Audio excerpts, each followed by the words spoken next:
নমস্কার, আমি মৌমিতা। আমার নতুন একটি ব্লগে সবাইকে স্বাগত। আমরা আছি পুরুলিয়াতে, আর পুরুলিয়ার পাহাড়ে আজকে আমাদের শেষ দিন। আজকে আমাদের সেকেন্ড ডে পুরুলিয়াতে। সকালবেলা উঠে স্নান টান করে নিয়েছি। আজকে আমাদের এখান থেকে চেক আউট আছে। ব্রেকফাস্ট করে আমরা বেরিয়ে পড়বো। চেক আউট করে আমরা আজকে পাহাড়ের বাকি সাইট সিনগুলো করব, তোমাদেরকেও সাথে নিয়ে যাব। আর তারপরে গিয়ে আমরা পুরুলিয়া সিটিতে যে আমরা রিসর্ট নিয়েছি সেখানে গিয়ে উঠবো। আজকেও সারাদিন অনেক জায়গা ঘুরবো আমরা। চলো তোমাদেরকে প্রথমেই নিয়ে চলে যাই কাঠের দুর্গা দেখাতে। কাঠের দুর্গা বেসিক্যালি যে দুর্গা মায়ের মূর্তিটা রয়েছে কাঠের, এই মন্দিরটির ভেতরে। তোমাদেরকে তার আগে একটি দোকান দেখালাম, যেখানে অনেক অনেক সুন্দর দুর্গা মায়ের ফ্রেম ছিল, আর আরও কিছু কিছু জিনিসও তারা সেল করছিল।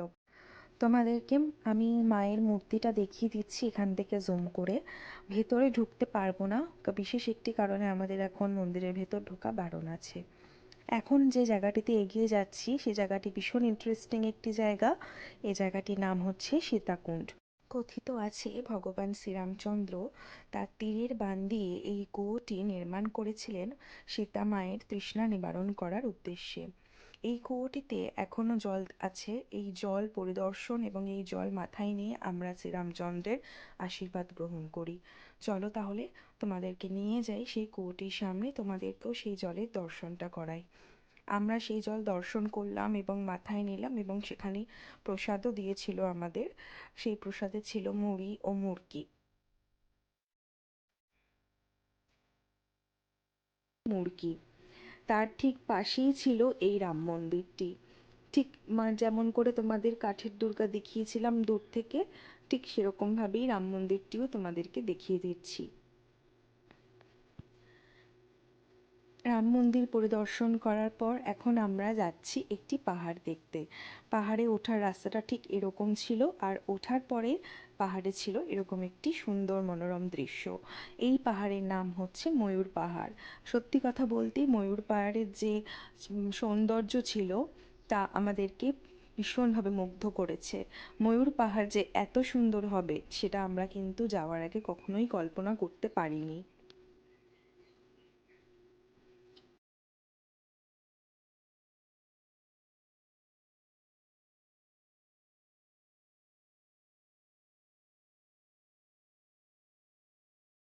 আমরা ময়ূর পাহাড়ে বেশ অনেকটা সময় কাটিয়েছি।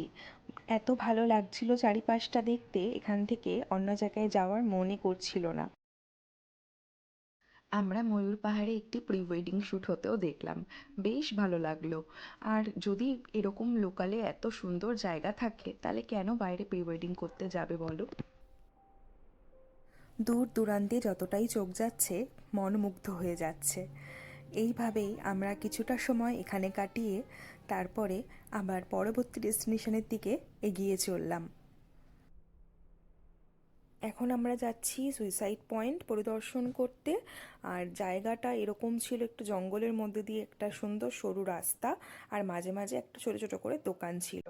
আর এই সুইসাইড পয়েন্ট আসার যে গাড়ির রাস্তাটা ছিল ওটাও বেশ ইন্টারেস্টিং ছিল। একবার এদিকে যাচ্ছে একবার ওদিকে যাচ্ছে, একদম সরু রাস্তা, নয় ওপরে উঠছে নিচে নামছে, নইলে এঁকে বেঁকে যাচ্ছে। আর রাস্তাটা বেশ সরু ছিল, মানে বেশ ভয়ঙ্কর ছিল কিন্তু সুইসাইড রাইডটা। পয়েন্টের একদম টপে যেতে হবে। এতক্ষণ একটা মিডিল পয়েন্টে আমরা একটু ফটোশ্যুট করছিলাম। এই যে যাচ্ছি এখন। সব কিছুই এখানে অনেকটা উপরে উপরে উঠতে হয়, আর আবার নামার সময় কোনো কষ্ট হয় না, কিন্তু যাওয়ার সময় কষ্ট। চলো তোমাদের একদম উপরে নিয়ে গিয়ে তারপর ভিউটা দেখাচ্ছি। এই যে ওপরে ওঠার রাস্তাটা এরকম ছিল। পুরুলিয়াতে আমি যেখানে যেখানেই গেলাম সেগুলো টুরিস্ট স্পট হলেও সেখানে কিন্তু কোনো রকম চাকচিক্য নেই, সবটাই ন্যাচারাল। এটা আমাকে খুব টাচ করেছে। প্রকৃতি নিজেকে যেভাবে সৃষ্টি করেছে সেভাবেই তাকে উপভোগ করলে অনেক বেশি যে ভালো লাগে তা আমি পুরুলিয়াতে গিয়েই বুঝতে পারলাম। চলো একদম উপরে যাই, গিয়ে তোমাদের ভিউটা দেখাই।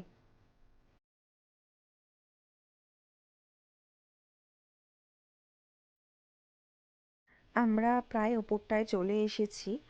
এবার আরও কিছুটা পাথরের রাস্তা আছে, সেটাকে অতিক্রম করে আমাদের একদম শেষ মাথায় যেতে হবে। চলো।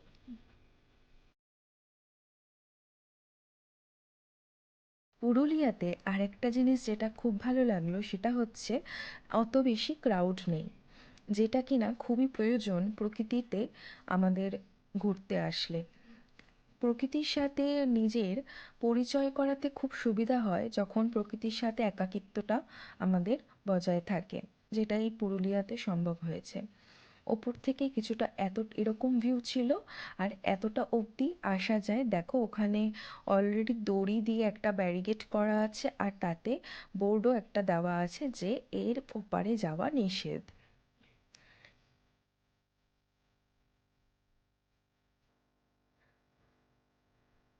হালকা জল, হালকা পাহাড়, হালকা জঙ্গল, সব মিলিয়ে যেন একটা অদ্ভুত কম্বিনেশন লাগছিল।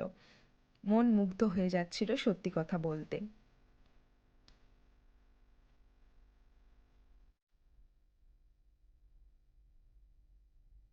এখন তোমাদের নিয়ে যাচ্ছি সুইসাইড পয়েন্টের আরেকটা দিকে। এবার এখান থেকে দেখো দূর থেকেই কতটা সুন্দর লাগছে সবটা দেখতে। চলে এসেছি একদম সামনে, এখানেও সেই দড়িটা কন্টিনিউ আছে যেটা কিনা একদম ব্যারিকেড হিসাবে ছিল। এক মুঠো প্রকৃতিকে যেন আমি ক্যামেরার মধ্যে তুলে ধরছি, বারবার এটাই মনে হচ্ছে। এত সুন্দর স্মৃতি আমি পুরুলিয়াতে এসে নিজের মনের মণিকোঠার মধ্যে জমা করলাম, তা সত্যি আমি জীবনে কোনোদিন ভুলবো না। এখান থেকে বেরিয়ে আমরা একটু চা খেলাম। চা খেয়ে তারপরে আবার এগিয়ে চললাম পরবর্তী ডেস্টিনেশনের দিকে। আমাদের পরবর্তী ডেস্টিনেশন ছিল মুরগুমা ড্যাম। আর এই মুরগুমা ড্যাম অপরূপ সুন্দর ছিল। মুরগুমা ড্যামে যখন আমরা যাচ্ছি তখন দেখতে পাচ্ছি একদিকে পাহাড় একদিকে জঙ্গল, তার মাঝখান থেকে এই ড্যামটি বয়ে চলেছে।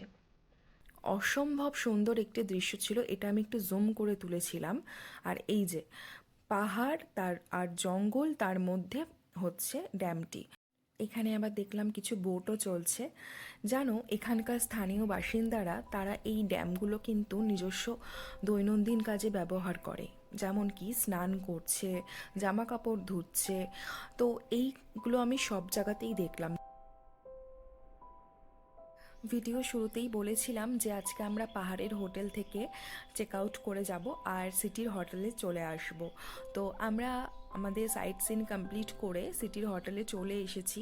এই ছিল আমাদের রুমটা। এই সকালে বেরিয়েছি আমরা, এখন একটু ফ্রেশ হব, ফ্রেশ হয়ে খাবো, খেয়ে দিয়ে একটু রেস্ট নেব। তারপর রেডি হয়ে একটু বেরোনোর প্ল্যান আছে।